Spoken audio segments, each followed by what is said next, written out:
अस्सलाम वालेकुम नाज़रीन, खबरों के सिलसिले को आगे बढ़ाते हुए खबर शामिल करते हैं लाहौर से, जहां A production musical night and award show programme organise Bilal Gujjar Ahmad Prince ने कज़ाफ़ी स्टेडियम मुनक्किद किया, जिसमें मशहूर टिकटॉकर और मॉडल्स की शिरकत। मजीद बता रहे हैं शराज खान अपनी इस रिपोर्ट में। बिल्कुल रात के A production musical night and award show programme organiser Bilal Gujjar Ahmad Prince ने कज़ाफ़ी स्टेडियम में मुनक्किद किया, जिसमें मशहूर मारूफ टिकटॉकर मॉडल एक्ट्रेस की शिरकत।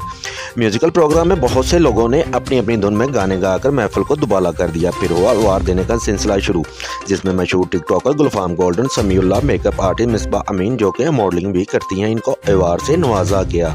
इसके अलावा मॉडल टिकटॉकर और एक्टरों को भी अवार्ड दिए गए। टिकटॉकरों का बात करते हुए कहना था, इस तरह के अवार्ड शो करवाने से एक तो हौसला अफजाई होती है और मिल बैठने का टाइम भी मिल जाता है। कैमरामैन वकार भट्ट के साथ शहराज खान, वक्त न्यूज़ लाहौर।